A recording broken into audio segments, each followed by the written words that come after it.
Gold rate increase ஆச்சு, பால் rate increase ஆச்சு, ஏன் கரண்ட் பில் கூட இன்க்ரீஸ் ஆச்சு. இப்போ பார்த்தீங்கன்னா புதுசா சுகரோட ரேட்டும் இன்க்ரீஸ் ஆக போகுது. இதுக்கு காரணமா 3 விஷயம் சொல்றாங்க. ஸோ ஃபர்ஸ்ட் ரீசன் என்னன்னா எல்னியோ எஃபெக்ட். இப்போ எதுனாலுமே நமக்கு எக்ஸ்ட்ரீமா இருக்கு. மழை பெஞ்சாலும் எக்ஸ்ட்ரீமா இருக்கு, வெயில் அடிச்சாலும் எக்ஸ்ட்ரீமா இருக்கு. இதன் காரணமா என்னன்னா பருவமழை எல்லாமே வந்து பொய்த்து போயிருச்சு. அதனால அதை நம்பியக்கூடிய விவசாயிகளுக்கும் வந்து இது பெரிய ஆபத்தா அமையுது. கரும்பு உற்பத்தியும் வந்து பெருமளவு வந்து குறைஞ்சிருச்சு. ரெண்டாவது ரீசன் என்ன சொல்றாங்கன்னா நம்ம வந்து இப்போ வந்து பெட்ரோல் பிளெண்டிங் பண்ண ஆரம்பிச்சிட்டோம். அதாவது எத்தனால வந்து பெட்ரோலோட மிக்ஸ் பண்ணி எரிபொருளா நம்ம யூஸ் பண்ண ஆரம்பிச்சிட்டோம்.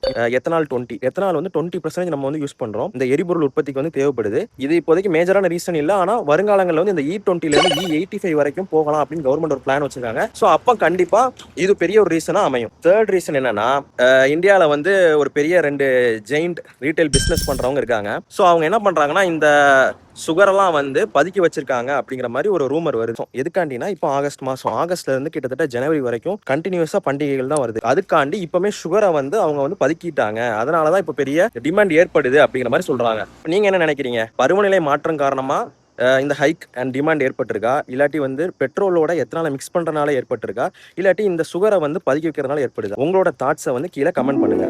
ஸோ இதை மாதிரி மோர் ஃபினான்ஷியல் அப்டேட்ஸ்க்கு வந்து நம்ம சேனலை வந்து சப்ஸ்கிரைப் அண்ட் ஃபாலோ பண்ணிக்கோங்க. ஸோ நெக்ஸ்ட் வீடியோவில் உங்களை பார்க்குறேன். பாய்.